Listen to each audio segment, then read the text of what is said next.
Bon, maintenant on va le faire officiellement. Rebonjour.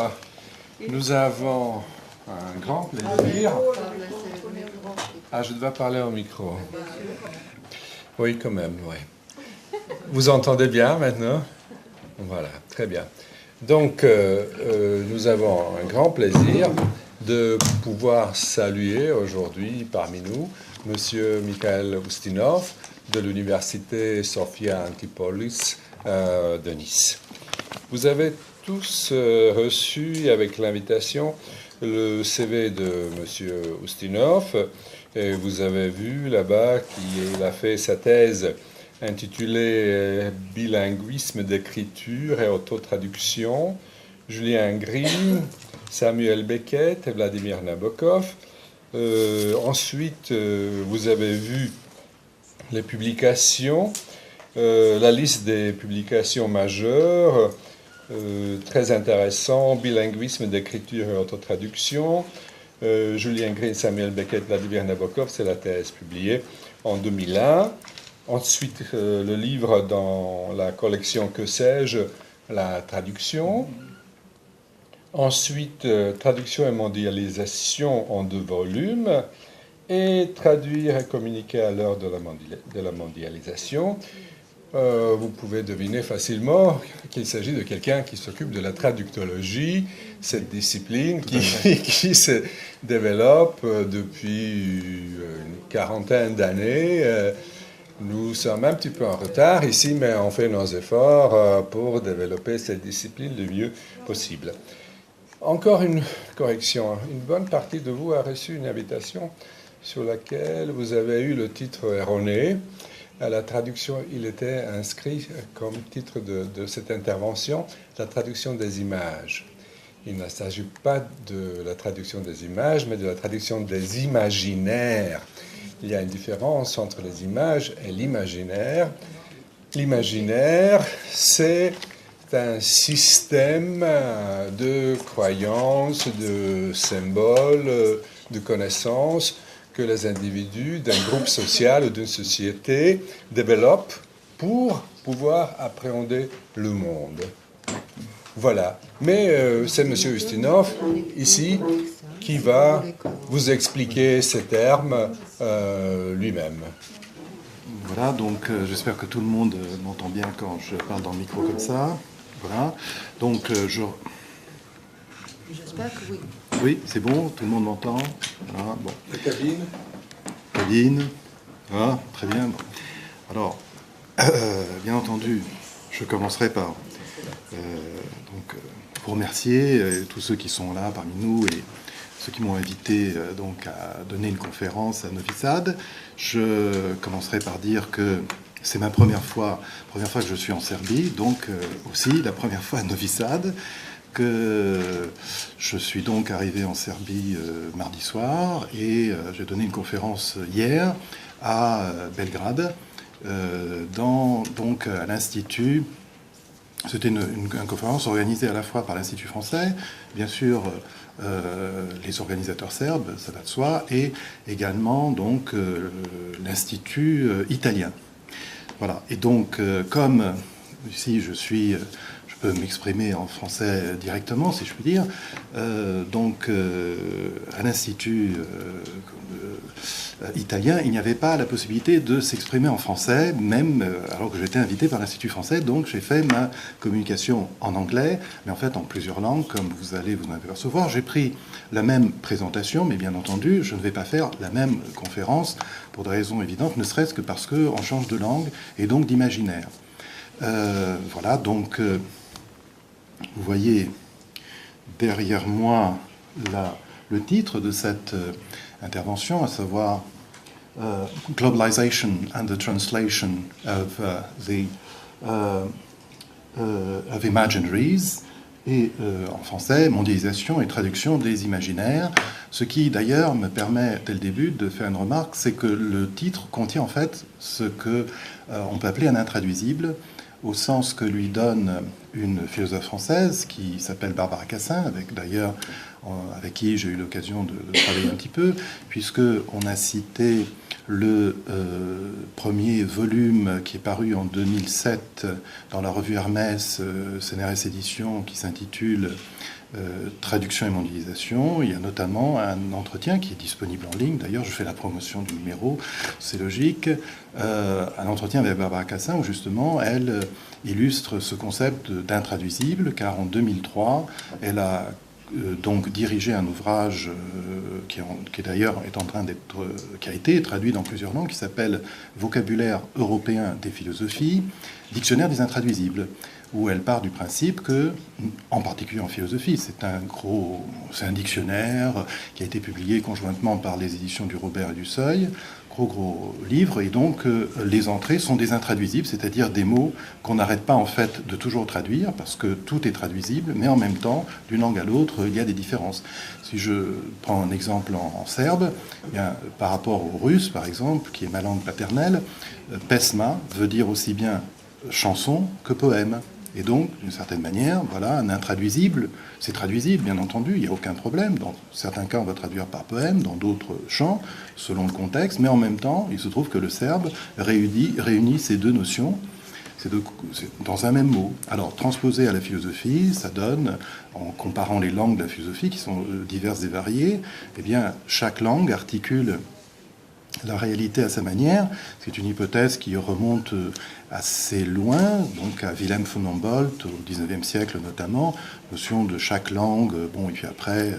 Donc ça, c'est autour de cette notion-là que s'ordonne le dictionnaire des intraduisibles et qui rejoint une problématique finalement très moderne, c'est-à-dire comment est-ce qu'on passe d'une langue à l'autre, d'une culture à l'autre, et on est toujours confronté au fait qu'on dise à la fois la même chose, puisqu'on peut se comprendre, quelles que soient d'ailleurs les cultures les plus diverses, un être humain est toujours capable de passer à une autre langue, donc de traduire. Mais en même temps, il ne dit pas tout à fait la même chose. C'est d'ailleurs ce que dit le Umberto Eco, donc le grand linguiste et critique littéraire italien. Il disait dans un livre justement consacré à la traduction, dont le sous-titre était « Dire quasi la stessa cosa », dire presque la même chose. C'est dans ce presque justement que la traduction peut finalement apporter des choses intéressantes pour les sciences humaines en général. Donc, je vais passer à la prochaine. Voilà. Là, c'est un titre un peu énigmatique, Les imaginaires des langues. En fait, c'est pour le fil conducteur de cette conférence, finalement, c'est une citation extraite de Introduction à une politique du divers, qui a été donc un livre qui est publié en 1996. C'est Édouard Glissant donc qui a fait cet ouvrage, et je cite. Je pense que dans l'Europe du XVIIIe et du XIXe siècle, même quand un écrivain français connaissait la langue anglaise ou la langue italienne ou la langue allemande, il n'en tenait pas compte dans son écriture. Les écritures étaient monolingues. Aujourd'hui, même quand un écrivain ne connaît aucune autre langue, il tient compte, qu'il le sache ou non, de l'existence de ces langues autour de lui dans son processus d'écriture.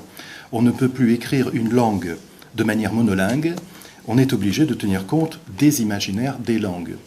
Alors, ça fait une bonne transition avec la notion d'intraduisible, parce que ça pose un problème. Parce qu'en français, on peut distinguer entre l'imagination, le fait d'avoir l'imagination. Alors ça, dans toutes les langues, on a l'équivalent d'imagination, imagination en anglais, qui est un calque français, mais en russe, воображение, qui est un calque slave.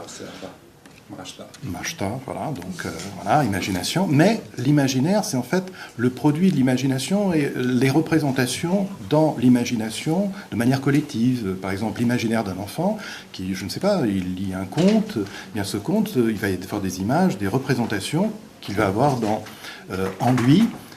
Et quand on lit un livre, on a accès à un imaginaire, c'est toutes les images, toutes les représentations que contient ce livre, et plus généralement dans la culture, dans la langue, eh bien, il y a cet imaginaire. Alors, Édouard Glissant, lui, parle de l'imaginaire des langues, c'est-à-dire l'imaginaire qui est créé à partir du moment où on connaît une langue donnée qui n'est pas le même que l'imaginaire d'une autre langue. Voilà. Et donc, finalement, le paradoxe, c'est comment est-ce qu'on fait pour... Alors qu'un écrivain ne connaît qu'une langue, comment est-ce qu'il peut tenir compte dans son écriture, comme il dit, des imaginaires des autres langues ?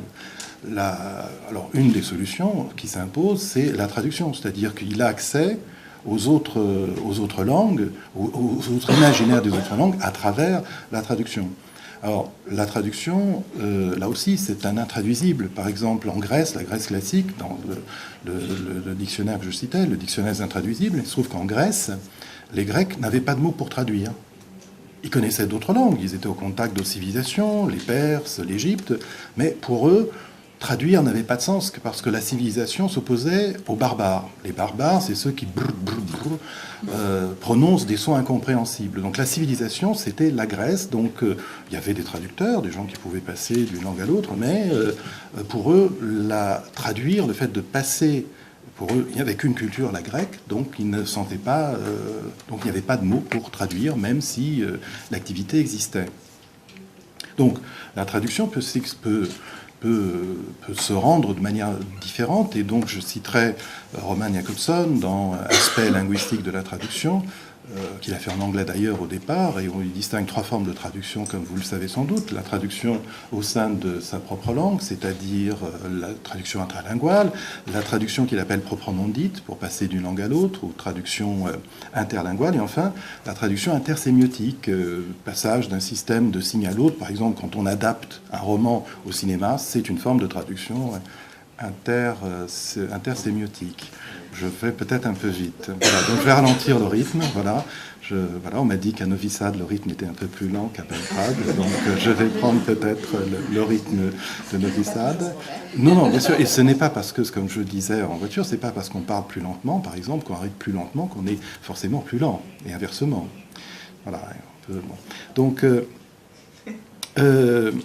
peut-être que la forme de traduction qui est la plus intéressante aujourd'hui et qui se développe vitesse grand V, finalement, c'est la traduction intersémiotique, parce qu'on ne voit pas, on n'a pas seulement un contact avec les autres cultures, les autres langues, par l'intermédiaire de la langue, mais aussi par les images. Donc les imaginaires, je pense par exemple au cinéma, je pense par exemple à Internet, maintenant, il n'est plus besoin finalement d'aller à l'étranger pour avoir des images qui viennent de l'étranger ou des connaissances que l'on peut avoir sur l'étranger et qui, d'une certaine manière, sont une forme de traduction.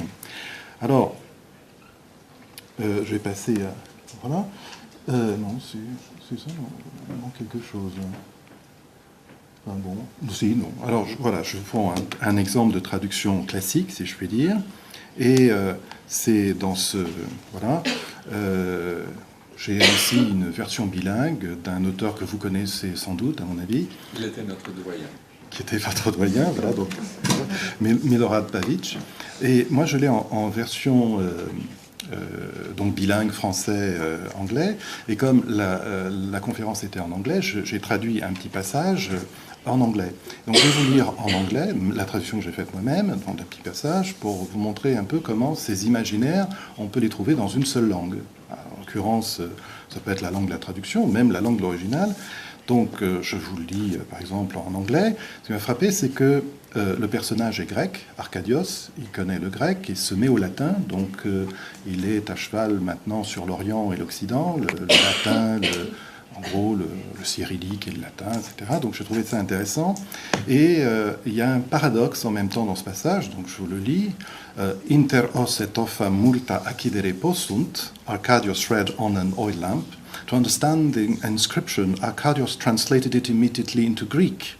Between the mouth and the mouthful, many a thing may happen. The young boy knew already how to read Greek, and now he was learning how to read Latin. Et dans la traduction française, mais là je change finalement, c'est la même chose.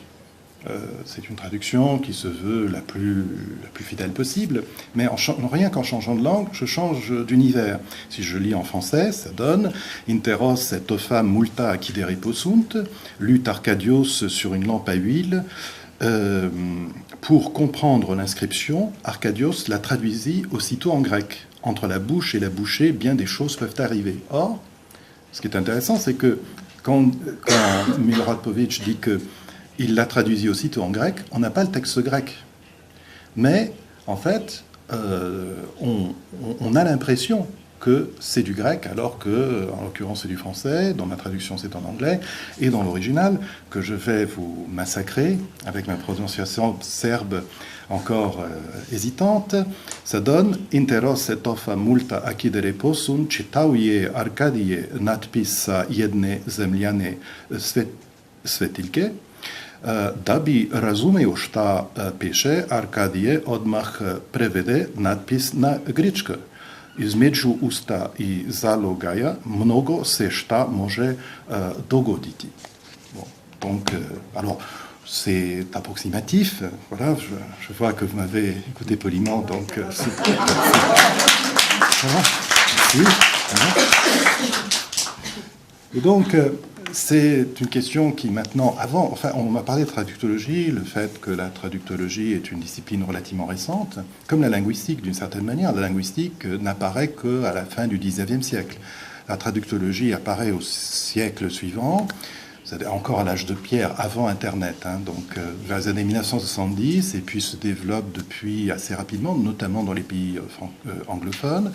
En France, c'est plus tardif également.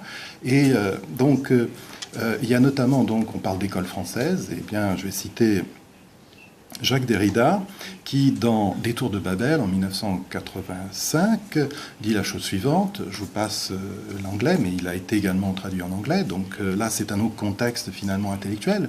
Passe du monde francophone au monde anglophone, les États-Unis en particulier, puisque la traduction a été publiée aux États-Unis.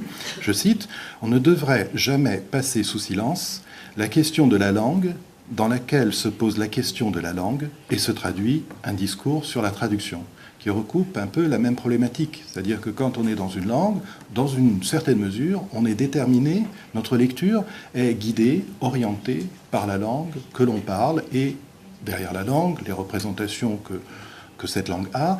Et langue, c'est peut-être un peu abstrait, parce que, par exemple, un cas particulier, c'est bien sûr l'ex-Yougoslavie, où il y avait une langue qui était partagée par tout le monde. Encore aujourd'hui, un Serbe peut comprendre un Croate.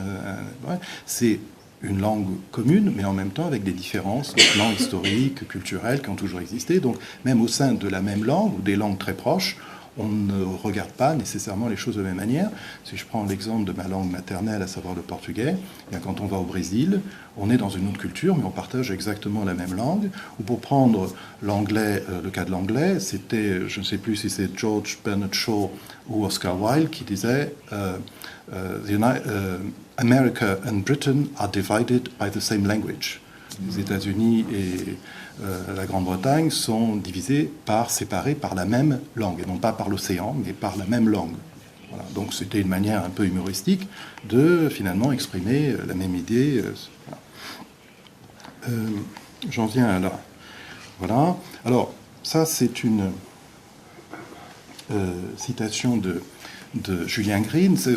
Alors là, comme il y a beaucoup d'étudiants parmi vous, là, je me reporte un peu dans le passé, à l'époque où je cherche un sujet de recherche.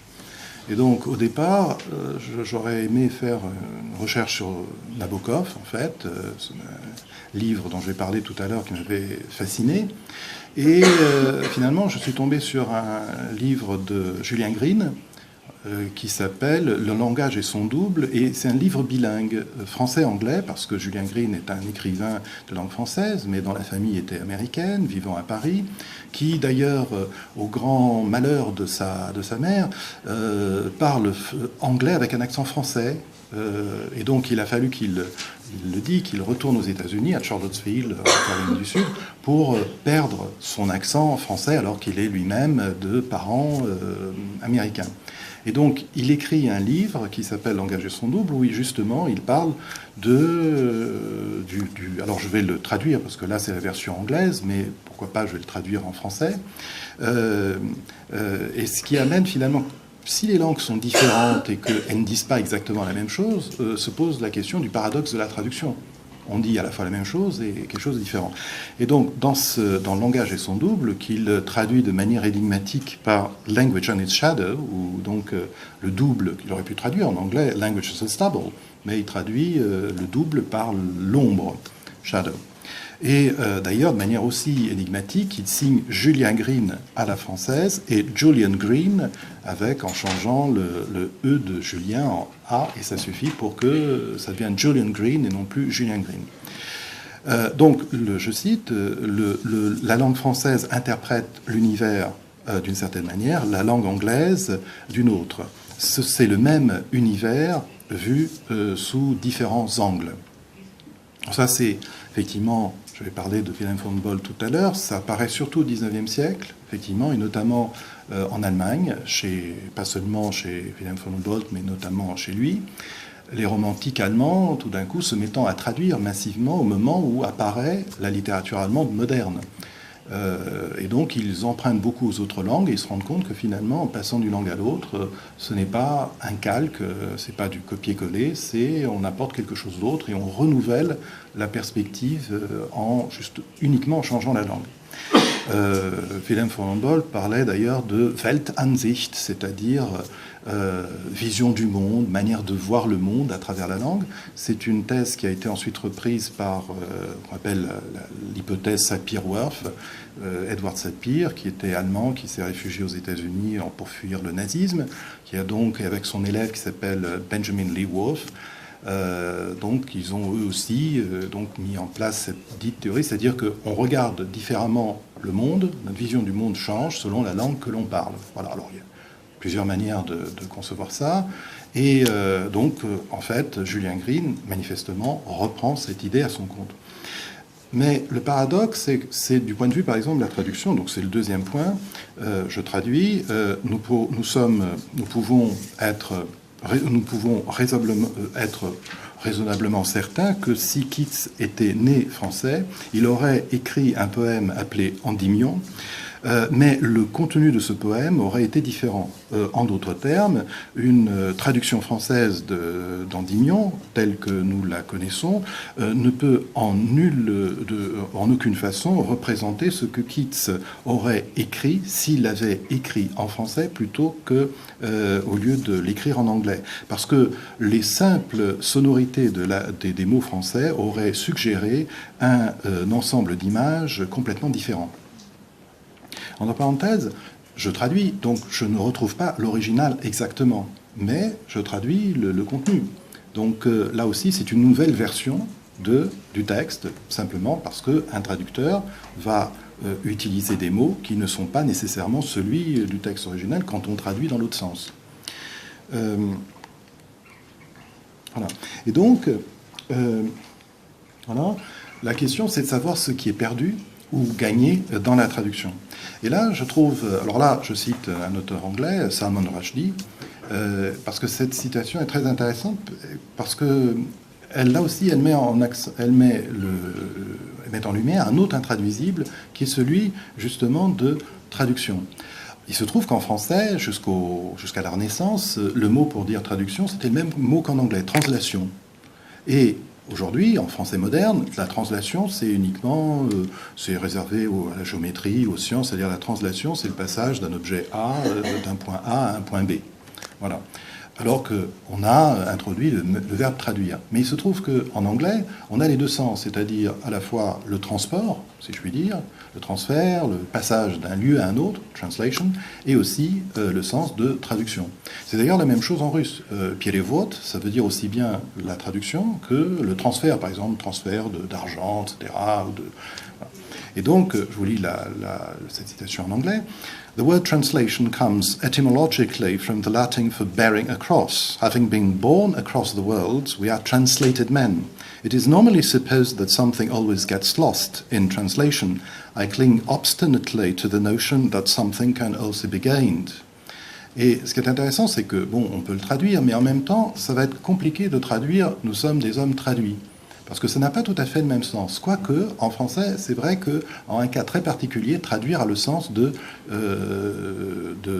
passer d'un endroit à un autre. C'est par exemple quand on dit de quelqu'un qu'il est traduit en justice. Ça ne veut pas dire qu'un traducteur va venir. Ça veut dire qu'il est traduit en justice, il est amené devant le juge, et c'est ça, traduire en justice. Et là, on a le sens, effectivement, étymologique, traducere en latin, aller de l'autre côté, mener de l'autre côté. Donc, ce que Salman Rushdie traduit en anglais par bearing across, porter de l'autre côté.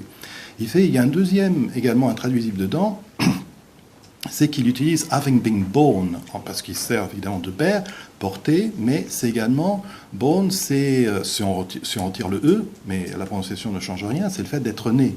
C'est-à-dire là, il met en relation le fait d'être né en Inde, d'avoir été ensuite donc transféré, d'avoir été porté de l'autre côté, porté au monde, mais porté également dans le monde anglophone, en Grande-Bretagne, et qu'il était sur deux mondes à la fois, et qu'il est un homme traduit. Alors, ce qui m'a semblé intéressant, c'est que c'est vrai aujourd'hui, non seulement d'écrivains qui appartiennent à plusieurs cultures, du fait de leur histoire personnelle, mais également de plus en plus vrai de tout le monde, finalement. Si je prends, par exemple, les années 1950, pour ne donner qu'un chiffre, il y avait en gros 50 millions de touristes dans les années 1950. Et aujourd'hui, il y a 1,3 milliard de touristes dans le monde. Et c'est pas seulement les touristes, les étudiants maintenant beaucoup plus facilement peuvent aller d'un pays à l'autre au sein de l'Europe, mais également dans le monde, aller aux États-Unis. Par exemple, j'avais une étudiante serbe à Nice qui finalement, après avoir fait un master à l'Université de Nice, a été prise à Johns Hopkins University aux États-Unis. Donc tout ça est devenu de plus en plus fréquent.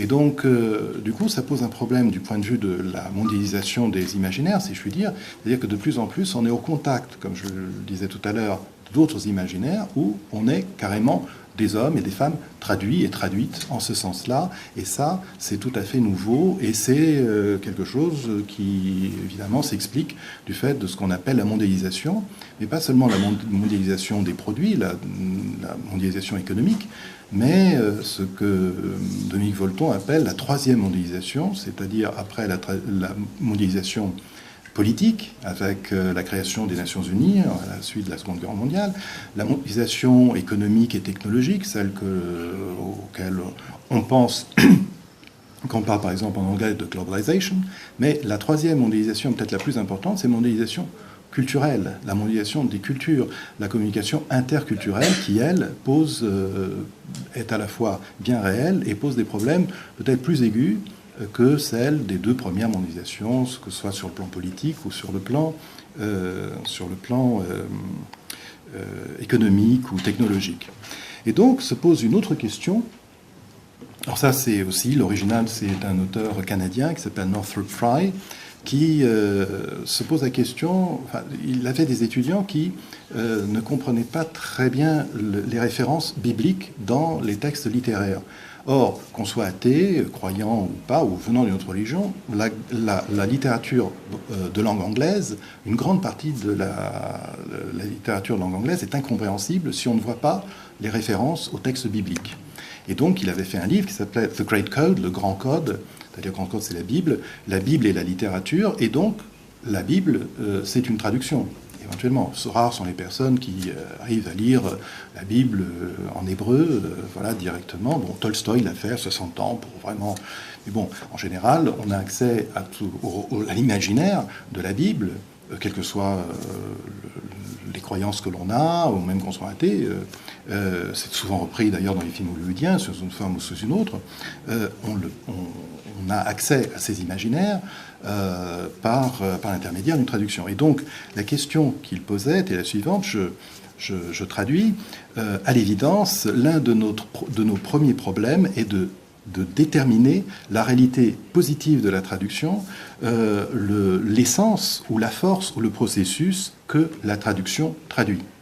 Et donc là, ça pose une question intéressante, c'est-à-dire ça va à l'encontre d'une vision, disons, souvent dominante de la traduction, disons, soit chez les non-spécialistes, disons, la question, ou ceux qui ne se sont pas attaqués à la traduction sous une forme ou sous une autre, ou alors une vision de la traduction qui s'appuie sur le fait que finalement, les langues sont interchangeables. C'est d'ailleurs sur ce concept-là qui est fondée l'idée de Global English ou Globish, c'est-à-dire qu'il suffirait d'avoir une seule langue, puisque pourquoi apprendre plusieurs langues quand on peut tout exprimer par l'intermédiaire d'une seule ? Si les langues sont vraiment interchangeables, oui, mettons-nous à l'anglais, comme avant c'était le français, le latin à une certaine époque. Ou alors, on considère au contraire que les choses sont plus compliquées que ça, et dans ce cas-là, il faut voir exactement la différence, en quoi les langues ne sont pas interchangeables.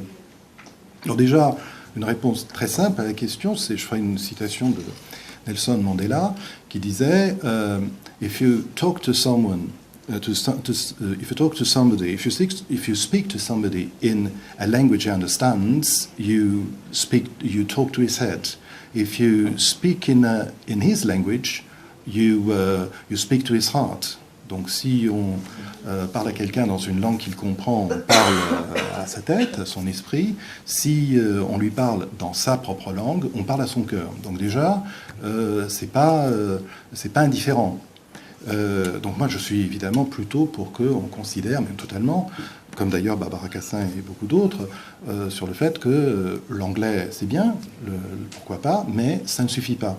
D'ailleurs, c'est quelque chose, je signale au passage, qui est de plus en plus quelque chose dont les anglophones eux-mêmes prennent conscience, puisque la British Academy, par exemple, pour ne pas la citer, a fait 2 rapports successifs, qui sont d'ailleurs disponibles en ligne, Language Matters, et puis en 2011-2009, et en 2011, Language Matters More and More, la langue ou les langues, ça compte, et où, pour résumer, les anglophones se rendent de plus en plus compte qu'il y a un handicap à ne connaître que l'anglais.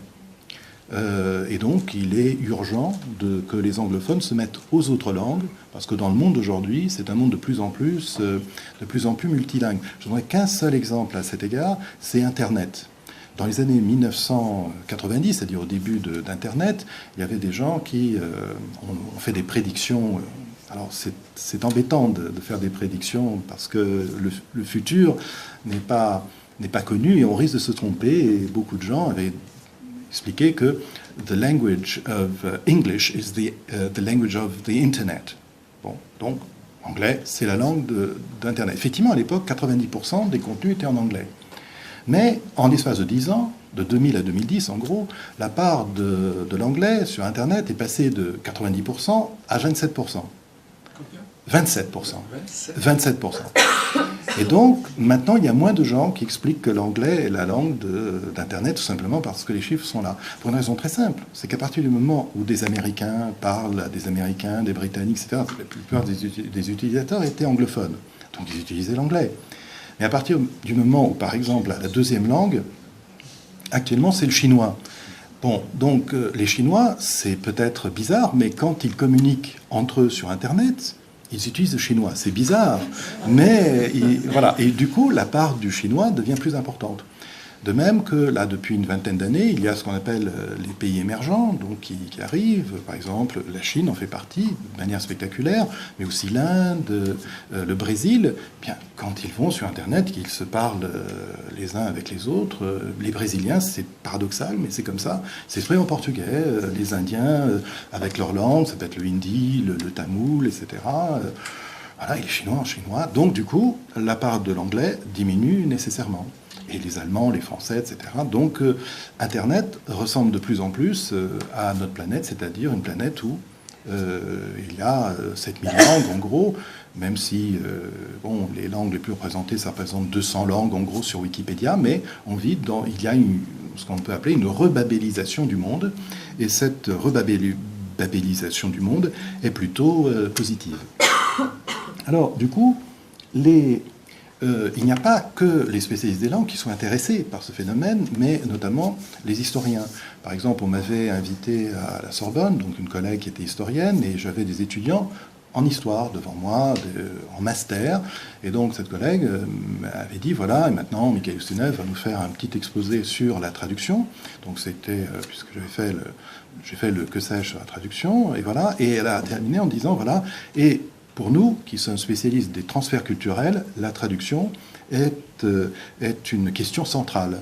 Donc pour les historiens aussi, la traduction est centrale. Et donc là, je citerai en le traduisant, c'est un autre historien, cette fois-ci anglophone, Peter Buck, dans un article publié en 2005 qui s'intitule Lost and Found in Translation, avec le jeu de mots évidemment sur le film bien connu Lost in Translation, Cultural History and Translators and Translating in Early Modern Europe.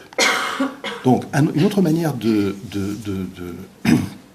de débattre, d'aborder les conséquences des rencontres culturelles ou les conséquences culturelles de ces mêmes rencontres, est de parler d'un double processus de décontextualisation et de recontextualisation, tout d'abord pour s'approprier quelque chose d'étranger, et puis ensuite de l'adapter à sa propre culture. La traduction peut être considérée comme une sorte de papier tournesol qui rend le processus visible de manière inhabituelle. On doit donc admettre que la décontextualisation et la recontextualisation produisent à la fois des pertes et des gains.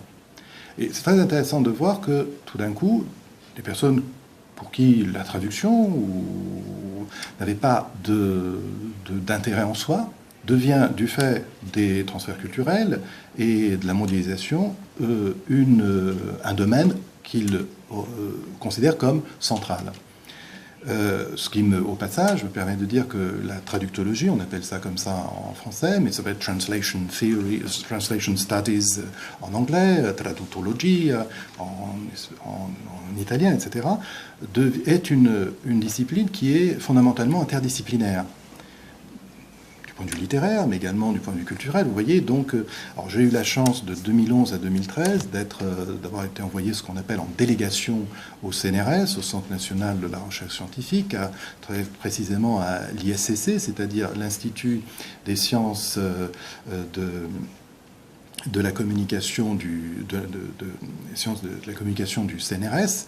Et là, je n'enseignais pas, mais je pouvais me consacrer entièrement à la recherche avec des collègues qui venaient de disciplines très variées, des philosophes, des ingénieurs, des spécialistes, bien sûr, des sciences de l'information et de la communication. Bref, sur un thème qui était traduction et mondialisation. Et c'est là où, notamment, c'était dans la suite des 2 volumes de traduction et mondialisation, donc, qui ont été cités tout à l'heure. Et donc là, j'ai pu travailler, je continue d'ailleurs à travailler, dans un contexte interdisciplinaire, parce qu'il y a un certain nombre de domaines qui ne peuvent pas être abordés autrement, notamment la mondialisation. Difficile d'être spécialiste de la mondialisation, puisque ça fait appel à tellement de domaines différents, historiques, psychologiques, culturels, anthropologiques, et aussi qui font intervenir la traductologie. Voilà. Et donc, il y a des gains, mais il y a également des pertes. Quelles sont-elles? Alors là, je vais résumer brièvement cet extrait de Imaginary Homelands. D'ailleurs, Homelands n'est pas si facile que ça à traduire. Ça a été traduit, je crois, en français par patrie imaginaire. Mais Homeland, c'est pas tout à fait patrie, ça met l'accent sur le home. Voilà. Et d'ailleurs, home n'est pas si facile que ça à traduire, parce que home s'oppose à house, comme la maison au foyer. C'est donc et même, alors pour donner un intraduisible très célèbre, c'est fabriqué à partir de home, c'est Unheimlichkeit en allemand, c'est le titre d'un petit ouvrage de Freud, qui est souvent cité, qui a été traduit par Marie Bonaparte par l'inquiétante étrangeté. C'est le fait de ne pas être quelque chose qui est à la maison, qui est du foyer, disons, Heim, unheimlich, qui n'appartient pas au familier. Et donc d'ailleurs, si on lit le texte d'ailleurs qui est publié en version bilingue, allemand et français, chez collection Aubier, je crois, le début de l'article de Freud, après il en fait une utilisation bien sûr psychanalytique, il passe en revue beaucoup de langues, l'arabe, l'anglais, le français, etc. Et il explique que finalement, Unheimlichkeit n'a pas d'équivalent dans les autres langues. Alors c'est intraduisible, mais en même temps, il se sert de ce concept pour construire une théorie autour de la Unheimlichkeit qui est utilisée évidemment par les psychanalystes, pas seulement germanophones. Mais Marie Bonaparte l'a traduit par inquiétante étrangeté. Voilà, donc c'est intéressant de voir comment une même notion se déplace d'une culture à l'autre à travers la traduction, en ajoutant des choses, mais également des pertes. Alors les pertes dont parle Salman Rushdie, c'est que, voilà, je traduis peut-être rapidement, il se peut que des écrivains dans ma situation, qu'ils soient des exilés, des émigrants ou des expatriés, sont hantés par un sentiment de perte, un besoin de récupérer, de de regarder en arrière, même au risque d'être transformé en en colonne de sel, en pilier de sel. Et là aussi, c'est une référence biblique. Vous voyez, donc c'est intéressant de voir effectivement, donc un texte est effectivement, comme disait Northrop Frye, incompréhensible si on n'a pas un arrière-plan pour renvoyant à d'autres textes et d'autres cultures. Et donc en fait, pour la fin du passage, en fait, quand il quitte l'Inde, puisque c'est une perte, la perte de homeland, justement, de la patrie, de la nation que l'on quitte, où l'on est né, being born, vous voyez, qu'on est transporté ailleurs, on la perd, mais l'écrivain, lui, et peut-être pas seulement, bien sûr, l'écrivain, mais les lecteurs, parce qu'il faut penser également à eux, eh bien, il crée voilà, des patries, imaginaires, et donc, dans son cas, des Indes de l'esprit. Donc c'est tout ça qui est lié, et à travers la langue, mais ça peut être également à travers les images, la traduction intersémiotique. Il y a beaucoup de gens qui quittent un pays, et puis dont les enfants, les grands-parents, les petits-enfants, etc., ils perdent la langue de leur père, de leurs grands-parents. Et donc, mais ils ont une représentation, ou pas d'ailleurs, tout dépend, qui se passe également, qui passe par l'intérieur de la traduction dans toutes ces différentes formes. Alors, un cas qui m'intéresse particulièrement, c'est justement, finalement, ma recherche, c'était sur la traduction, mais sous un angle très particulier. Moi, j'avais d'abord lu les textes anglais, les textes russes, en français, parce que j'étais incapable de les lire directement, comme on dit, dans le texte. Et j'avais beaucoup aimé ces traductions, notamment une traduction que j'avais beaucoup aimée, c'était celle qu'avait fait Baudelaire des œuvres, pas poétiques, mais des romans d'Edgar Poe. Et donc, une fois arrivé à l'université, on m'expliquait qu'une fois qu'on connaissait bien l'anglais, il fallait mettre en gros à la poubelle les traductions, parce que c'est l'original qui comptait, c'est seul celui-là. Et donc, je ne voyais pas pourquoi la traduction de Baudelaire devait être laissée de côté. Je ne voyais pas. Donc, je me suis dit que, en fait, qu'est-ce qu'on critiquait dans la traduction? C'était le fait que ce n'était pas l'original. En gros, toutes les questions se ramenaient à celle-là. Et donc, quand l'écrivain se traduit lui-même, là, alors j'avais commencé cette thèse qui finalement a pris pour titre Bilinguisme d'écriture et autotraduction. Julien Green, c'était au départ de l'action avec Julien Green. Samuel Beckett, puisque je suis angliciste, c'est le nom le plus célèbre sans doute d'écrivain bilingue en français et en anglais. Et ensuite, j'ai rajouté à la fin un troisième étage, celui de Vladimir Nabokov en anglais et en russe. Et dans le cas de Vladimir Nabokov, ce qui est intéressant, c'est qu'en fait, il combine trois imaginaires, parce que très tôt, dans sa famille, il a parlé trois langues, le russe, l'anglais et le français.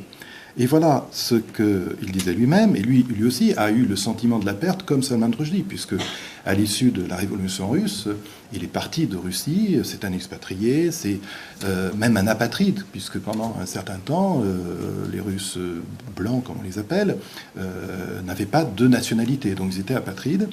Et voilà ce qu'il dit dans sa postface, je cite en anglais. Il parlait avec un petit accent russe, mais bon, je ne vais pas l'imiter quand même. Bon, il disait, "It had taken me some 40 years to invent Russia and Western Europe, and now I was faced by the task of inventing America." Il m'aura fallu 40 ans pour inventer la Russie et l'Europe occidentale, et maintenant, j'étais confronté par la tâche d'inventer l'Amérique. Ce qui est intéressant, c'est que, en fait, les 40 ans pour inventer la Russie, c'était il y a eu 20 ans où il était en Russie. Donc pour lui, la littérature, c'est justement l'invention, c'est la fiction, même quand on est dans son propre pays. Et ce n'est finalement que cette opération qu'il a reproduit ensuite tout au long de sa vie. Brièvement, 1899, il naît à Saint-Pétersbourg. 1917, il y a un petit événement en Russie qui s'appelle la Révolution russe. Et il part avec sa famille en 1919-1920. Il s'établit à Berlin, qui était une grande communauté russe. Je crois qu'il y avait plus de 2 millions de Russes à l'époque, à Berlin. C'est moins le cas aujourd'hui. Et donc, il a fait ses études de français et de russe à Cambridge pendant 3 ans. Il est revenu à Berlin où était sa famille. Et Et manque de chance, c'était peut-être pas le bon pays à choisir quand, comme lui était orthodoxe, mais il s'est marié à une juive, et l'Allemagne des années 30 c'était pas le Dieu idéal. Donc, en 1937, relativement tard, il quitte l'Allemagne et ils choisissent la France. Pas nécessairement le meilleur des choix possibles, parce que 3 ans après, les Allemands voulaient voyager aussi un petit peu et ont décidé d'envahir la France. Donc en 1940, il se retrouve au Havre et il prend le Champlain. C'est le dernier bateau à quitter la France avant l'arrivée des Allemands. Et il se trouve qu'au retour, le Champlain est coulé par un sous-marin allemand. Et donc il s'établit aux États-Unis. Et là, il avait déjà commencé à écrire en anglais. Un premier livre s'appelle La vraie vie de Sebastian Knight, The Real Life of Sebastian Knight. Mais il s'est mis à écrire en anglais parce que le lectorat russe devenait de moins en moins accessible aux États-Unis. Donc il se met à écrire directement en anglais, si je puis dire. Et il connaît une seconde vie, d'une certaine manière, puisque dans cette première partie de sa vie, il devient une des figures pro de la littérature dite de l'immigration, notamment Bounine, qui est devenu prix Nobel de Russie. Mais la nouvelle génération, c'était notamment Nabokov. Donc il était connu en tant que figure de proue de cette génération-là, et il devient mondialisé avant l'heure, si je puis dire, avec la publication en 1955 de Lolita. Il devient d'ailleurs livre à scandale, un peu comme, Flaubert à son époque, ou G.H. Lawrence Et donc, ça lui vaut une célébrité mondiale en 1958, et une autre mondialisation, c'est celle du cinéma à Hollywood en 1962. Stanley Kubrick adapte Lolita à l'écran, avec un personnage un peu plus âgé que le personnage de Lolita dans le livre, mais n'empêche que ça lui vaut une célébrité mondiale, et notamment, on considère que c'est un écrivain de langue anglaise tout à fait remarquable. Donc, comme quoi, le bilinguisme d'écriture a une réalité. C'est le cas de Samuel Beckett. Et aujourd'hui, d'ailleurs, alors, il y a des auteurs moins connus, mais le bilinguisme d'écriture devient de plus en plus fréquent. Parce que justement, par exemple, on peut avoir des Turcs qui vivent en Allemagne, qui écrivent à la fois en allemand et en turc, je sais pas, des Serbes qui vont aux États-Unis ou en France ou ailleurs et qui sont également écrivains bilingues. Et sans être écrivains, de plus en plus, finalement, de personnes deviennent multilingues, ce qui, en parenthèse, est la règle à l'échelle de la planète, puisqu'on estime que plus de la moitié de la population de la planète est bilingue, voire trilingue, etc. Et puis ça dépend Par exemple, en France, qui est un pays de tradition monolingue, finalement, disons, en gros, au XIXe siècle, avec l'émergence de l'État-nation, comme d'autres pays, on trouve souvent extraordinaire que quelqu'un parle 2-3 langues. Mais si on va... C'est pour des raisons qui s'expliquent très bien, culturellement, historiquement. Mais si on va, par exemple, dans les Balkans, ce qui est une région qui n'est pas très loin d'ici, quand il y a souvent des gens qui parlent 3, 4, 5 langues, et ce n'est pas considéré comme quelque chose d'extraordinaire. Et si on va en Inde, par exemple, où j'avais été invité aussi, la plupart des Indiens parlent 3, 4, 5 langues. Donc si quelqu'un arrive en disant « je parle 3 langues », les gens disent « oui, bon, et alors ?» Alors qu'en France, ça peut être, dans des pays comme la France ou alors la Grande-Bretagne, ça peut être déjà conçu comme quelque chose de remarquable, alors que, en fait, c'est plutôt la règle. Un être humain est fait pour parler plusieurs langues et pas nécessairement une seule. Donc, et c'est quelque chose qui arrive de plus en plus, et dans le cas de l'Avenir Nabokov, il était trilingue dès l'enfance. Mais ce qui m'intéresse, c'est qu'en fait, il avait 3 imaginaires à la fois. Et donc là aussi, il explique, je suis un écrivain américain, né en Russie, éduqué en Angleterre, où j'ai étudié la littérature française avant de m'installer en Allemagne pendant 15 ans. Ma tête parle anglais, mon cœur parle russe, et mon oreille parle français. Je ne sais pas très bien comment une oreille peut parler une langue, mais Nabokov, voilà, j'ai beaucoup de respect pour Nabokov, donc il doit avoir raison. Bien sûr, voilà. Mais c'est également pour la formule et de pouvoir bien répéter, speak dans les 3. Finalement, l'oreille aussi peut parler. L'oreille parle. Mais ce qui est intéressant aussi, c'est que donc dans ces 3 langues, le centre, c'est le cœur. Donc, my heart speaks Russian, donc le cœur, c'est le plus important, finalement, c'est le russe. Ce qui m'amène à un paradoxe dans le cas de Nabokov, c'est qu'il s'est traduit dans les trois langues, dans les deux langues, anglais et russe essentiellement, mais il va avoir un problème quand il va traduire Lolita en russe. Mais on y reviendra un peu plus tard. Ce qui m'intéresse maintenant, c'est un livre qui, justement, voilà, c'est le livre sur lequel j'aurais, au départ, j'hésitais, peut-être que j'aurais fait une thèse sur Nabokov, justement, à cause, ou grâce à un livre qui s'appelle Ada ou l'ardeur, qu'il écrit en 1969, donc il a 70 ans, hein. En gros, un de ses derniers romans, en tout cas des principaux pour lui, parce que c'est un livre écrit en 3 langues à la fois. C'est un livre qui peut se lire d'un bout à l'autre en anglais, parce que c'est destiné à un public anglophone, mais où il y a des passages en français et en russe, mais ils sont traduits de manière à ce que quelqu'un puisse d'un bout à l'autre lire le livre sans être nécessairement trilingue, comme l'était Nabokov. Et je trouve que d'une certaine manière, c'est une sorte de mise en abîme, une sorte de reflet de la mondialisation aujourd'hui, où de plus en plus, qu'on le veuille ou non, c'est pour faire écho à la citation d'Édouard Glissant, on est de plus en plus finalement comme dans Ada, c'est-à-dire avec plusieurs imaginaires à la fois. Soit on parle des langues différentes, on peut le lire parce qu'on connaît le russe, le français ou l'anglais, ou alors on ne le connaît pas. On ne connaît pas ces 3 langues, mais on y a accès par l'intermédiaire de la traduction, qu'elle soit visible ou invisible. Si je reprends le texte de Milorad Pavic, on sait qu'Arcadios parle grec, qu'il traduit en grec, mais on n'a jamais le texte grec sous les yeux, parce que le texte est destiné à des personnes justement qui ne parlent pas nécessairement le grec. Autrement, le texte aurait été opaque.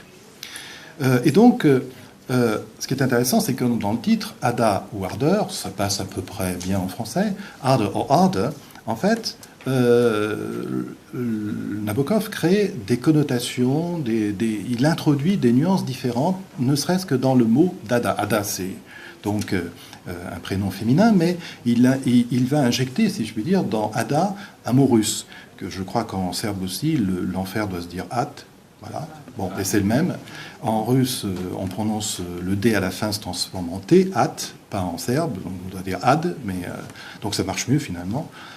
Et donc, Ada, je cite, c'est d'ailleurs en ligne, c'est très intéressant parce que c'est en ligne, il y a un appareil critique qui permet de comprendre justement toutes ces différentes strates qu'a rajouté Nabokov dans son texte. Donc je cite, c'est Ada Online. Donc Brian Boyd, qui est un spécialiste de Nabokov, a fait ce site. Et donc je cite, Ada combines the Russian A, da, oh yes, and the rather less affirmative Russian Ada of hell. Et donc, dans le texte, il cite, par exemple, Теперь из ада, c'est-à-dire now is out of hell, maintenant il ou elle est sorti de l'enfer. C'est dans le texte, si bien que et d'ailleurs c'est écrit pas en cyrillique mais en caractère latin, pour le lecteur qui voit Teper iz ada, comprend pas ce que c'est, et il se dit ça c'est du russe, il le sait. D'ailleurs en note c'est précisé que c'est du russe, et il a la traduction en anglais, ce qui lui permet de tout suivre et de voir que finalement par l'intermédiaire de la traduction et de l'écriture, il comprend que dans Ada, on peut le lire comme de l'enfer, parce que c'est le génitif en russe de Ad. Et donc il y a plusieurs passages, et Ada, et même hors de Hadès, transforme l'enfer, Hadès c'est un monde grec, Arcadios s'y retrouverait. Et deuxième indication, Ada indicates the Russian rather than American pronunciation of Ada's name, tel que Marina, c'est la sœur d'Ada, qui dit, donc citation du texte, She pronounced it the Russian way with 2 deep, dark A's, making it sound rather like Ada. Ada. Voyez. Donc, et là aussi, le lecteur qui ne connaît pas un mot de russe se dit, ah, Ada, prononcé à la russe, ça ressemble à Ada, etc. Et alors, j'ai comparé avec plusieurs traductions, donc en français, Ada ou l'ardeur, on garde à peu près les mêmes sonorités. En russe, ça a été traduit après la mort de Nabokov, et on a traduit, là ça casse un peu la paranoma, si je puis dire, Ada ili strast, c'est-à-dire Ada ou la passion. Et alors, en turc, il se trouve que j'étais en Turquie il y a 2 semaines, j'ai regardé la traduction en turc, et en turc on dit Ada, Yada, Arzu. Alors, on a gardé à peu près les sons, ça marche, mais ce qui est intéressant, c'est que Arzu veut dire le désir. Donc ça marche un peu. Le traducteur a trouvé là quelque chose d'intéressant qui correspond assez à Ada ou Lader, désir, Strast, passion, etc. Mais ce qui est intéressant, c'est que obligatoirement, Ada, c'est le prénom féminin qui existe en turc, mais Ada, on ne peut pas ne pas penser à l'autre sens qu'à Ada en turc courant, qui veut dire l'île. Donc on rajoute, par le biais de la traduction, encore une nuance supplémentaire qui peut être intéressante et qui, il se trouve que ça tombe assez bien, ça s'harmonise assez bien avec le texte lui-même. Donc c'est ce que le traducteur, on a trop tendance à considérer la traduction comme une perte, mais ça peut être un gain et montrer un autre aspect de la langue, de l'œuvre qu'on ne voit pas nécessairement dans le texte lui-même. Alors, j'en viens à la troisième et dernière partie, parce que je suis habitué en France à faire des plans en 3 parties. Donc, je ne peux pas m'échapper des plans en 3 parties. Donc, la troisième et dernière partie, c'est un paradoxe. Alors, c'est toujours le paradoxe de la traduction, parce qu'il faut un fil conducteur, mais dans le cas de Nabokov, c'est un paradoxe d'un type très particulier, puisque pour lui, le russe était la langue du cœur, et c'était aussi la langue qu'il a dit et répété.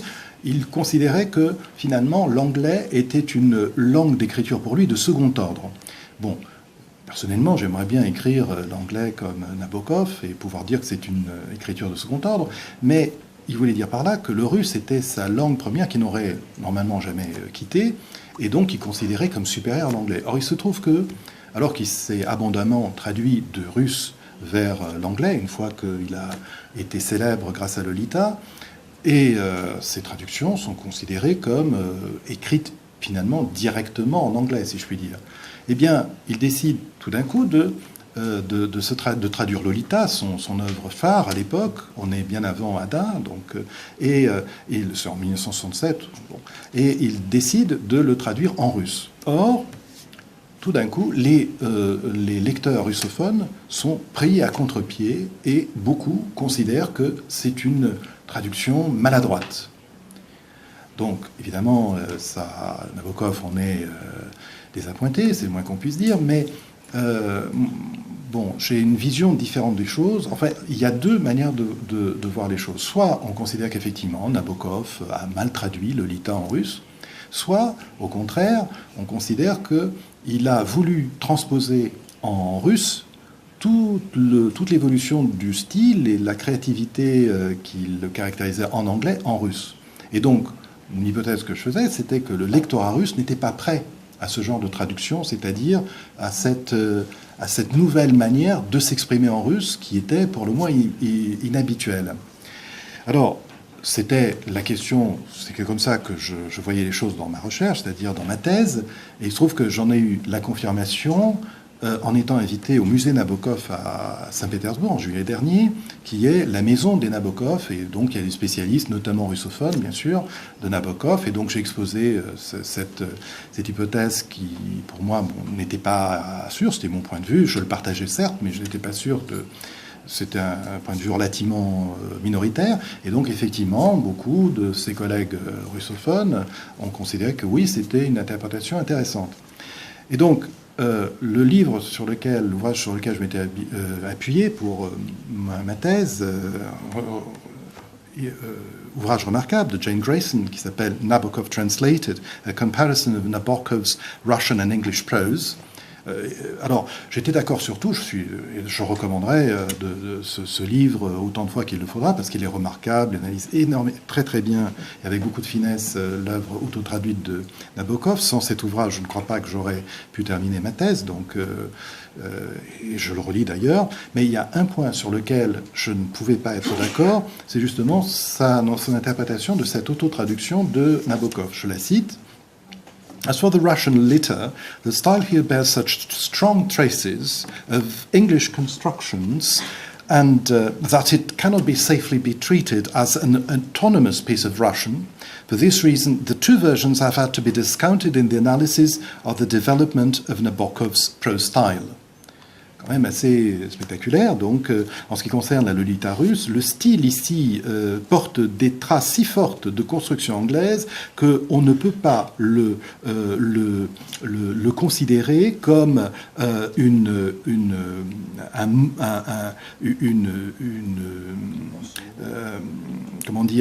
version autonome de russe, texte autonome de russe. C'est pourquoi les deux versions ont dû être laissées de côté dans l'analyse du développement du style Nabokov, du style de Nabokov en ce qui concerne la prose. Bon, c'est dommage, j'aurais voulu qu'elle dise quelque chose d'autre, mais donc et voilà, donc il y a plusieurs et à plusieurs reprises, en fait, Jane Grayson considère cette traduction comme une traduction, alors que c'est quand même une auto-traduction, paradoxalement. Et donc, c'est à la fois une traduction et un texte, un second original, je dirais. Donc, c'est curieux, même s'il est raté, c'est possible, mais même s'il est raté, je ne voyais pas pourquoi on devrait laisser ce texte de côté dans l'œuvre de Nabokov. Voilà, donc effectivement, alors c'est là où j'étais embêté parce que elle dit, voilà, il y a beaucoup de construction, d'influence, d'interférence de l'anglais dans ce texte, et la dernière partie que je trouvais effectivement remarquable disait à la fois les lecteurs russophones en Union soviétique et des émigrés ont fait remarquer l'étrangeté de la langue et quelques exemples. Donc Jane Grayson va donner plusieurs exemples de ces Russes non russes. Donc je trouve ça intéressant, le russe non russe, pour quelqu'un qui considère que le russe est la langue du cœur. Donc je trouvais le paradoxe intéressant. Mais Jane Grayson, de temps en temps, loue ce côté non russe, puisque, par exemple, notamment en anglais, c'est vrai qu'au début, ce qui est assez normal, quand on passe d'une langue à l'autre, on se laisse influencer par les structures de notre première langue, mais petit à petit, ces calques sur le russe, ces Russicisms, donnent une originalité, une individualité au style de Nabokov en anglais. Alors pourquoi on lui accorderait cette originalité en anglais et pas en russe? Voilà. Et elle termine en disant, de manière qu'il n'est pas possible d'effectuer une distinction stricte entre ce qui est étranger et non standard, et ce qui est original et calculé pour enrichir l'étendue de la langue anglaise. Bon, pourquoi pas transposer le même raisonnement au russe? Et donc, du coup, on peut mettre ça en parallèle avec Marcel Proust, et là, on ne peut pas l'accuser d'avoir changé de langue, à ma connaissance. Et donc, voilà ce qu'il disait sur la langue, justement. Il disait, je cite, « Les seules personnes qui défendent la langue française, comme l'armée, pendant l'affaire Dreyfus, ce sont celles qui l'attaquent. Cette idée qu'il y a une langue française existant en dehors des écrivains et qu'on protège est inouïe. Chaque écrivain est obligé de se faire sa langue, comme chaque violoniste est obligé de faire son son. La seule manière de défendre la langue, c'est de l'attaquer. » Donc, moi, je défendrais plutôt ce côté-là de vision de la langue littéraire, c'est-à-dire une langue qui peut, justement, transformer de l'intérieur les normes habituelles de la langue. C'est ça qui est intéressant, a priori, dans et c'est d'autant plus paradoxal de faire la critique à Nabokov qu'il avait d'abord traduit son autobiographie en russe, et Jane Grayson considère que c'est un russe parfait. Donc voilà quelqu'un qui, en 1951, écrit en anglais, dans un premier temps, s'appelait Conclusive Evidence, a Memoir. Conclusive Evidence, c'est preuve concluante, c'est-à-dire qu'il existe. Il démontre qu'il existe. Bon, petit à petit, il l'intitule Speak Memory, c'est la version qui est retenue, voilà. Et en 1954, il l'auto-traduit en russe sous le titre Drugi Biriga.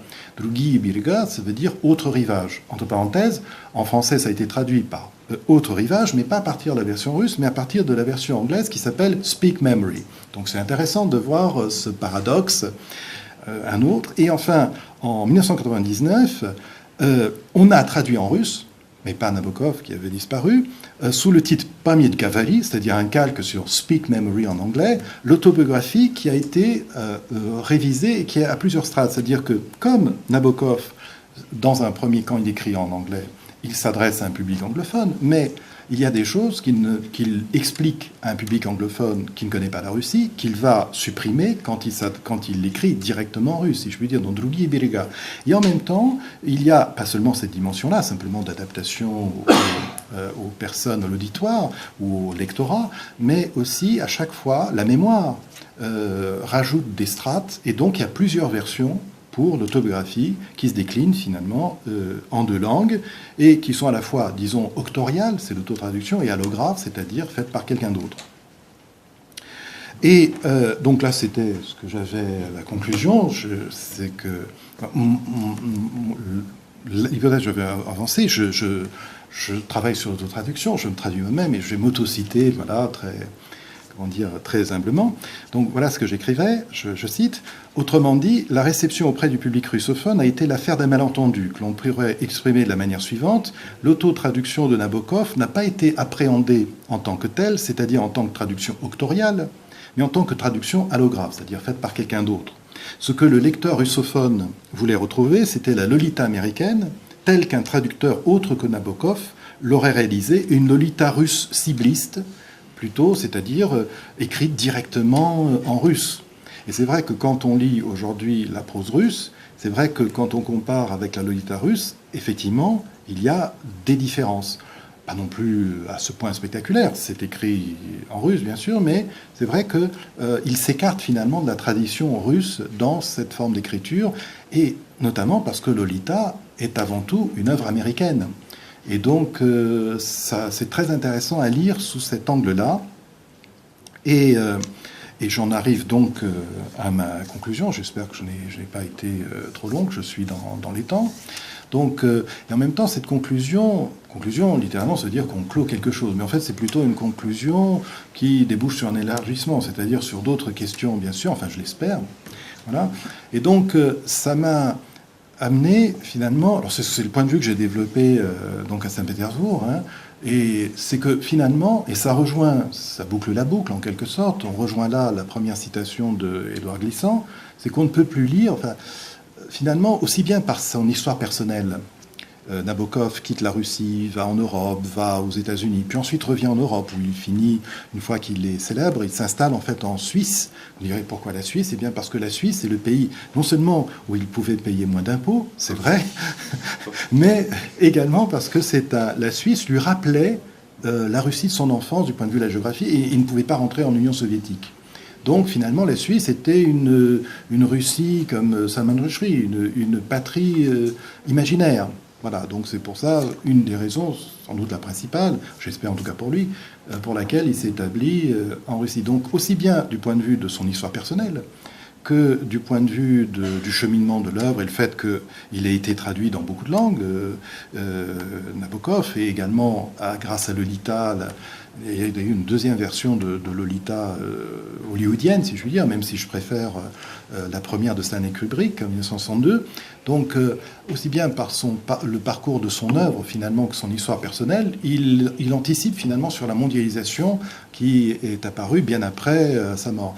Donc, c'est pour ça que, en conclusion, s'il fallait d'une seule phrase résumer tout ce que je viens de dire, parenthèse, ça veut dire que j'ai parlé de trop. Il aurait suffi que je donne cette phrase-là et hop. Bref, pour résumer l'ensemble, je dirais que Nabokov est finalement un écrivain, il n'est pas le seul, mais c'est un écrivain qui est, aujourd'hui, retour de l'histoire un peu, voilà, c'est le Back to the Future, si je puis dire, eh bien, c'est un écrivain du XXIe siècle. Et notamment à travers un livre tel que Ada, qui met en perspective, sous nos yeux, de manière évidente, le fait qu'on soit de plus en plus dans un monde à la fois multilingue et faisant appel à plusieurs imaginaires à la fois, alors que d'habitude, on ne s'en rend pas compte quand on a un livre qui est écrit uniquement dans une langue, comme le dit Édouard Glissant. Et là, quand même, je serais moins critique à l'égard de Jane Grayson, mais uniquement sur ce point. J'insiste, et c'est pas simplement une précaution oratoire. D'une certaine manière, elle est un peu en contradiction avec elle-même, parce qu'elle elle dit la chose suivante dans son livre, je cite, « The brilliance of Nabokov's later English style owes not a little to his viewpoint as a foreigner. At his best, this foreignness, this fresh, off-center vision can make for this strangeness, that astranienie which is central to all artistic perception. » Donc, en traduisant, ça donne le caractère brillant du style du Nabokov de la dernière période, doit beaucoup à son point de vue en tant qu'étranger.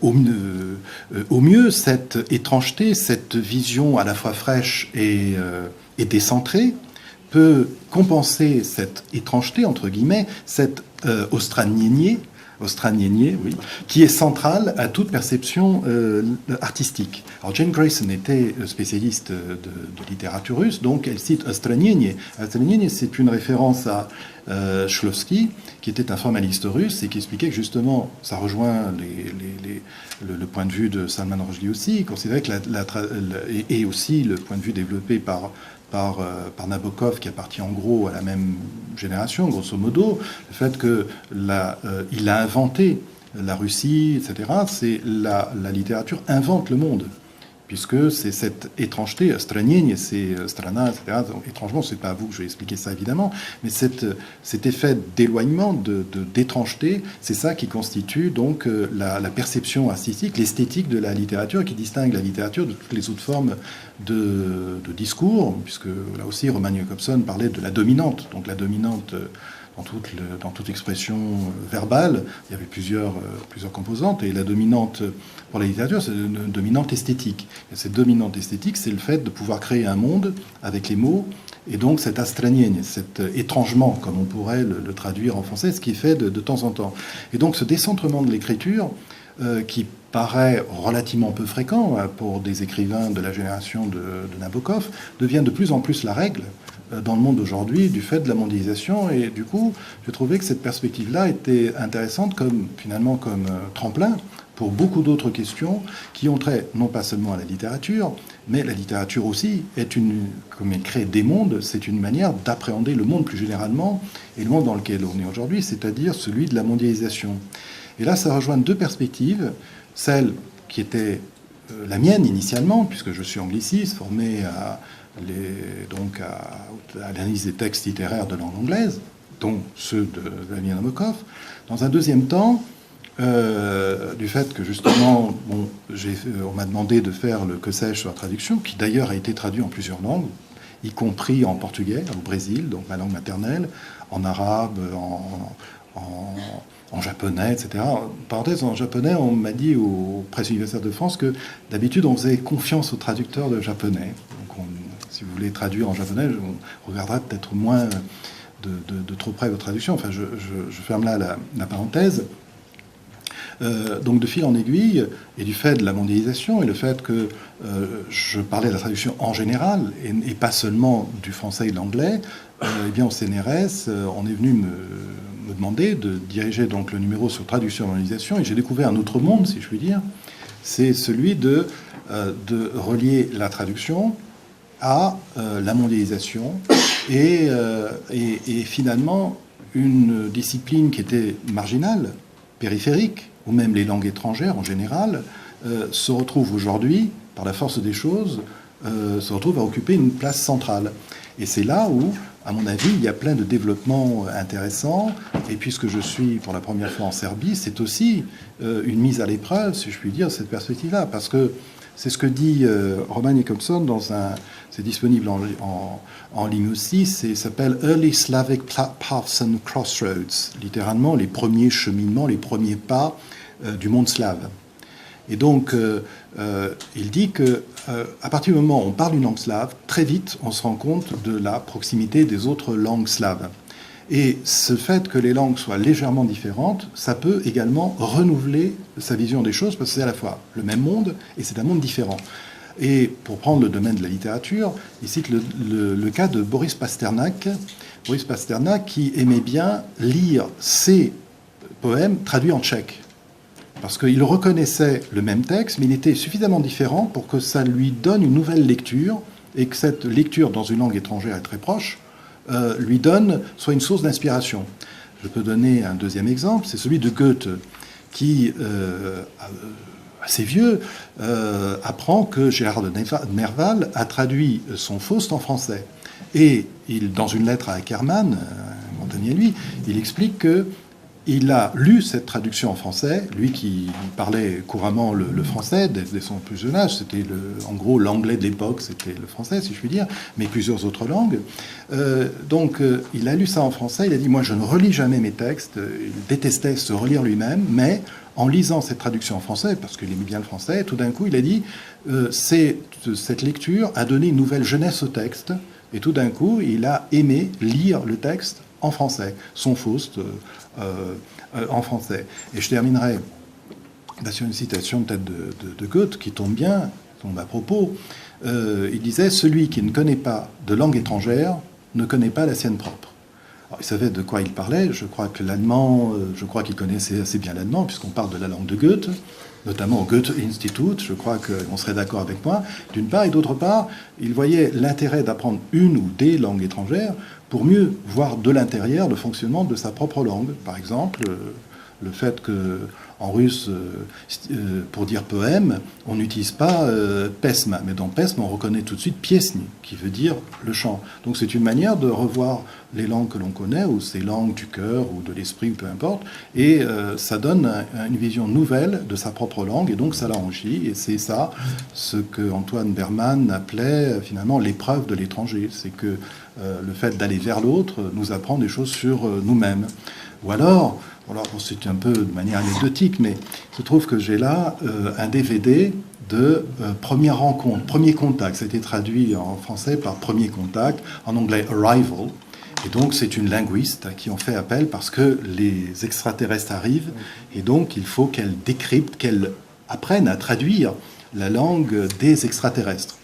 Alors, je crois que ça, c'est une expérience à laquelle nous sommes tous confrontés, mais pas avec les extraterrestres, et ça donne quelque chose de très intéressant. Et il se trouve que, justement, et ça, c'est avec la mondialisation, les DVD, nouvelles technologies aussi, il se trouve que, bon, moi, j'ai acheté ce DVD au Portugal, mais, et donc là, je peux l'écouter, version doublée, aussi bien en anglais qu'en tchèque, qu'en hongrois, qu'en russe et qu'en polonais, et les sous-titres, il y a des sous-titres en tchèque, en serbe aussi, tchèque, en serbe. Donc, il y a des films maintenant que je vais voir, que je connais bien, ceux que j'aime bien, et je vais les voir avec la version originale, et parfois même, je tombe sur des films qui sont doublés en serbe, et comme j'ai les sous-titres en serbe aussi, évidemment, ça aide à pouvoir continuer à faire le serbe, ce que je continuerai à faire après mon retour à Paris cet après-midi, parce que j'ai commencé à faire un peu de serbe avant de venir ici. J'en ai fait un peu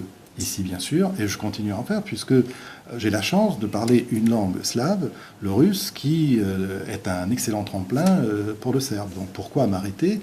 Et si on était avant la mondialisation, ça aurait posé un problème. Comment trouver, à part les journaux en serbe, il n'y avait pas grand-chose. Mais maintenant, grâce à Internet, grâce au DVD, on peut continuer à suivre les informations en Serbie, comme dans les autres pays d'ailleurs de langue slave, et donc on peut conserver et continuer à pratiquer le serbe. Et c'est aussi bien, je terminerai là-dessus, c'est aussi bien pour finalement Monsieur Tout le Monde ou Madame Tout le Monde, pour tout le monde, c'est une question qui est devenue centrale, et pas seulement pour les linguistes avant ou les écrivains comme Nabokov ou comme Salman Rushdie. C'est devenu quelque chose de central pour tout le monde et dans tous les domaines. Et donc, il y a là des domaines de recherche, aussi bien en traductologie que dans bien d'autres disciplines.